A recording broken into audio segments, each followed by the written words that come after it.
Ooh, listen to this. Sweet, sweet sound.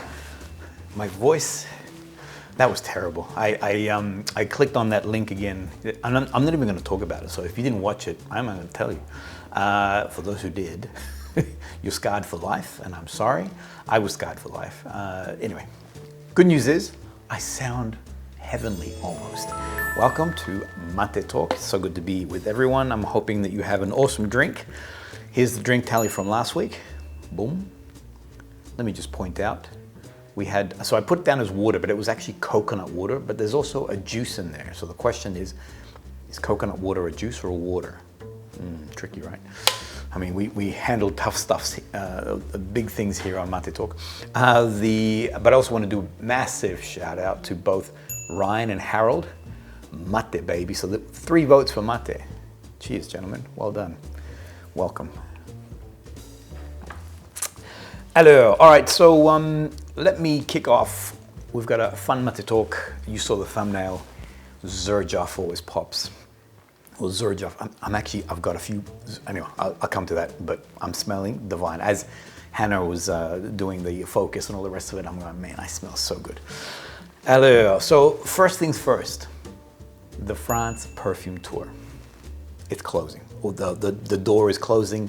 The train is leaving. The boat is departing. All those analogies.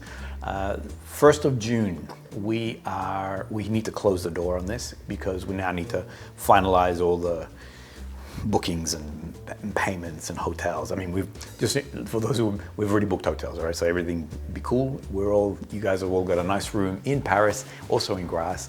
Train tickets have also been booked. So everything is sort of moving nicely, but we want to start tidying this down and making it, just focus on the delivery now. There are 2 spots left. The tour has been very, very well received. We have a number of international people and a number of Aussies. I was actually, when we first started this, I said to Kevin, we're not going to get any Aussies. Aussies have actually Aussies rule the world. Do they rule the world? But Aussies have actually really stepped up. So we've got a number of Aussies going across for this tour. So if you are interested, 2 spots left. 1st of June, we have to stop. We have to cut it off. So it's going to be awesome. Please join us. It'll be a lot of fun. Now, Kevin and I, and this is something that I guess we've been brewing for a little while. Everyone's been saying that we are when you see the videos together, that we're the dynamic duo. And I guess alluding to the fact that, we're Batman and Robin. The question is, actually, I jumped a little bit too far ahead. Let me reveal something first. So Kevin and I have started a business together. It's called K&M Touring. Excuse me.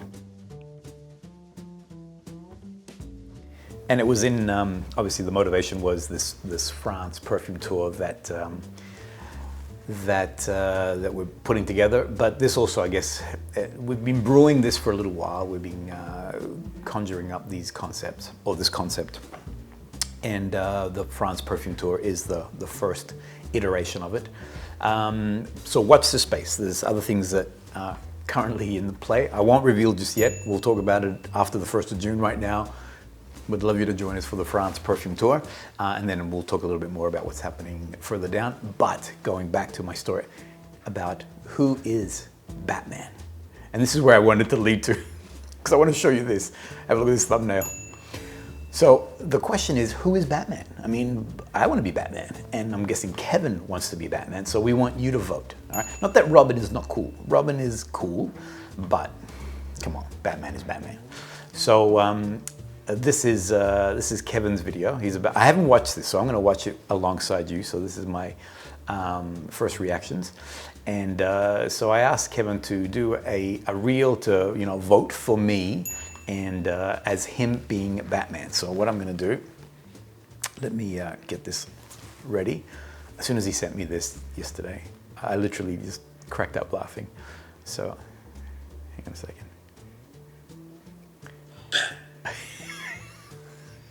Okay. All right, you ready? Here we go. It's me, Batman. You all know what it takes to become Batman. It takes years of physical, arduous training. You need to be a mastermind at strategy, Last of all, you all know that underneath this mask, Batman is really Vietnamese. Boom. Vietnamese Batman. I didn't know that even existed. It's a thing. It's a real thing.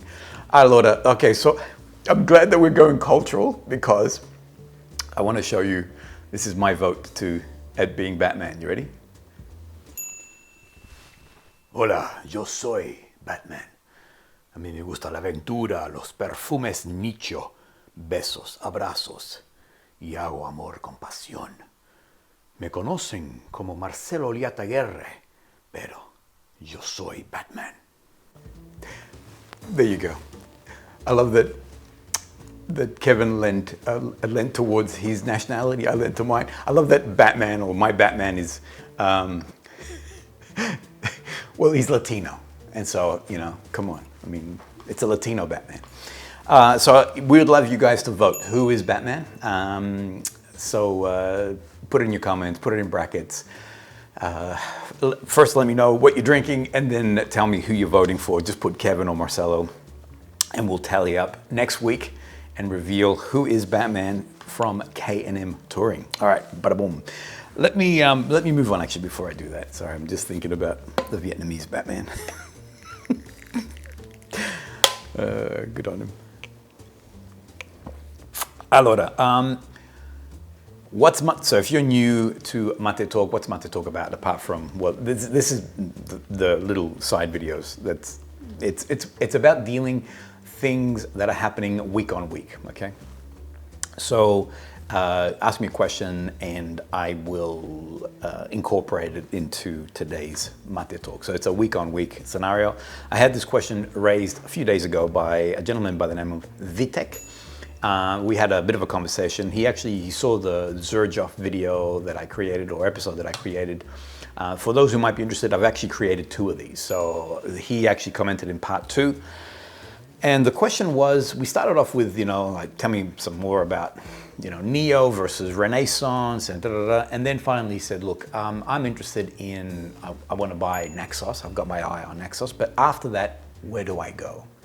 So I've spent the last 3 or 4 days, and I'm no lies here, deciding as to which ones should be in this lineup.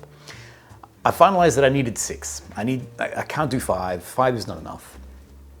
If anything, I wish I could do more, but I've limited to these ones that I have in front of me. 2, 4, yeah, 6. NAXOS is a starting block, so I haven't even counted NAXOS in that. NAXOS is a given, you need NAXOS, and these are now 6 more that I would put forward to you. But before I start, let me have a sip of this. The other thing too was, let me know, so Vitek, this is my thoughts on the matter, but I know that some of the people might agree and others may completely disagree. So put it in the comments, list them, not necessarily in order, but list the 5 that you would recommend, or 6 that you would recommend. And that way Vitek can begin to create a bit of a short list for himself. Here we go. Not in any order, but the reasons why. So for summer, I would recommend to you Renaissance, sorry, Ichi-I. So I would recommend to you Renaissance. It gets overlooked. Against NAXOS, everything is overshadowed, but Renaissance, actually, if NAXOS wasn't around, Renaissance, I think, would be quite a big hitter within that 1861 lineup. For me, this is the ultimate in summer. There is a masculine edge to it because of the green and petitgrain sort of notes in it. It does have some, yes, smelling it. For me, this is confidence booster number 101. Great for meetings, great for summer. When you begin to sweat, it actually radiates more. Some people say that they find that it's a little bit on the boring side. I don't think so. All right, so it does start off with an incredible lemon citrus explosion. It does come down, but that citrus component of it just remains throughout the fragrance. Just glorious. I'm a big fan of Renaissance, so I would recommend that as one for the list. And then for the winter side of things, for the cooler months, then I would recommend to you Starlight.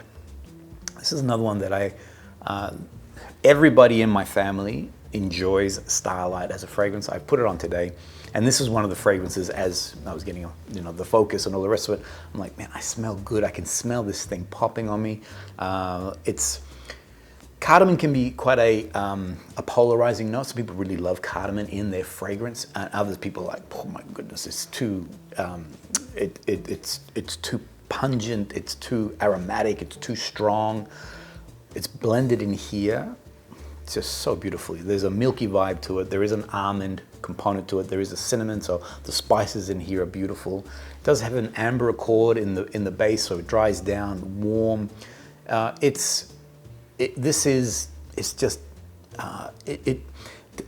say that it's like a chai latte gives you the impression that it's like a drink. It's not a drink, but it has the spicy component of it, the warmth of, I guess, the drink itself, the milkiness, all those components.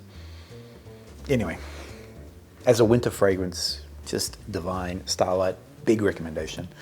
I'm actually wearing today, so back on Renaissance, this was, like I said, this was hard. I'm wearing today Torino 21, and this is another fragrance. I mean, this one pegged it because I tend to use it more often, but Torino 21, it's just glorious summer. Is another. Anyway, I'm adding extras now. I won't include it, but just, you know, today I'm wearing 20 because I'm smelling it right now. The next one that I would keep banging on about this. Now, so the next 4 that I'm putting forward are all year round fragrances.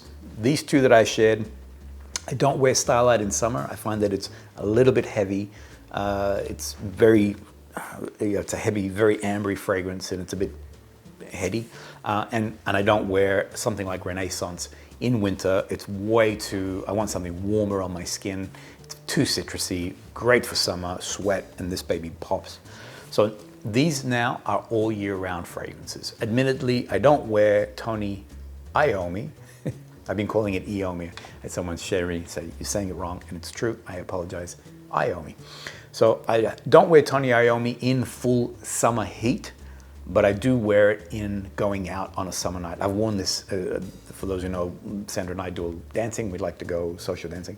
And I've worn this on a summery day, going out of an evening, and it's just magic. It just, when you begin to sweat, this baby just radiates so beautifully. This one here, I guess the bottom line dry down of the fragrance is very patchouli-like, but it's not a musty patchouli. There is an ambery component to it. There is, no, I can't remember. There are some spices in there. It has the rum, the pineapple, the passion fruit. Anyway, just this is glorious for winter. It's magical for summer. It's an all year round fragrance. Comfortably one of those fragrances that you can have for the rest of your life. So Tony IOMMI, big recommendation from me. The next one that I absolutely love, and recently on one of the Baby What's Your Name, UDEN Overdose. The interesting thing about this is that to my nose, I get notes of citrus, vanilla, ambery, and I don't believe a lot of those things are listed there. This fragrance here is also easy, masculine, feminine, comfortably all year round, radiates like nothing else. I mentioned to a subscriber that if you want a really good wedding fragrance, regardless whether you're the bride, the groom, or a guest, UDEN Overdose is one of those fragrances that just transcends all these areas, and it will stay with you for the rest of the day. So as an all-day fragrance, as an office fragrance, as a going out fragrance, this is so versatile. UDEN Overdose, anyway. So I would definitely put this one down as a high recommendation on that list. Vitek. The next one that I have fallen in love with this one more and more. I was wearing this yesterday, and this is Torino 22. A lot of people like to compare this to Baccarat Rouge 540. There is some similarities, all right? So yes, I feel that the opening is a little bit Baccarat Rouge-like. However, I do feel that this is, it dries down differently. For me, it's a lot more ambery. There are sweeter tones to it. There is saffron in the top note, and I find that for me, that saffron or that gives it like a suede leather component to it. I find that for me, Baccarat Rouge goes a little bit sour on my skin. I mean, not to the point where it's like you're scrunching up your nose, but there is it leans in a different angle. I find that Torino 22 stays warm, stays ambery, comfortably summer and winter. I've worn this. I got this, I think, at the end of last year. I did wear it over the summer nights and things like that. Beautiful. So it's not a full summery day, but definitely as an evening fragrance on a summer evening, just magic. Winter anytime, no problems. Yesterday, sort of kind of autumn-ish weather here, and I woke up smelling this. So longevity, the staying power that this fragrance has is fantastic. The sillage isn't huge. I think Baccarat maybe pushes out a little bit more. I find that this is more on the moderate side for me, but as an office fragrance, as a day-to-day fragrance, I can smell it now. This is glorious. So Torino 22, I feel like it hasn't had a lot of airplay that I've seen, but big recommendation. So I'm wearing Torino 21 today. 22 is a huge recommendation. And the last one, this is the one that I say that connects me to the universe, Alexandria II. I am very much a big fan of this fragrance here. So my history with oud has been a bit choppy, so I'm not one of those people who instantly came into oud and fell in love with it. So this was my I'm putting on my big boy pants finally when it comes to oud, and Alexandria II was that fragrance. I feel that I'm a lot more comfortable with the oud note. I found that this fragrance here is just divine. There is something, it's really hard to measure, you know, in the sense that, and I've said this before, I've made the most sort of outrageous comment that it connects me to the universe when I'm smelling it. What I'm trying to say by that is that the smell is so, it's almost heavenly. It's so divine. It's so complete. It's so harmonious. It's so uniformed. Again, going back that it is an oud fragrance, and so therefore sometimes that oud note is very pronounced and it states that it's present, whereas here it doesn't. It actually blends it all in with all these other, the rose, the opening of that apple, sorry, finish my sentence. The opening of the apple. The only way is that it's harmonious, it's complete, and it's serene on me. That just makes me feel connected to the universe. I'm sorry, I can't. Anyway, for those who have experienced Alexandria II, you know what I mean. Actually, in the next one, Alexandria Oriental. Mamita querida. That's another great one. So anyway, strong recommendation for this one here. And not necessarily did I finish on this as the one, but yeah, you need Alexandria II. It almost feels like this is like a NAXOS. It's one of those that just belongs in the collection. Thanks everyone. That's it. I'm gonna wrap this baby right up. Don't forget to vote. I'd love to know what you're drinking. Let me know. Don't forget, 2 spots left on the tour. 1st of June, we are closing. And who is Batman? We need your vote. We'll see you guys all on the next Maté Talk.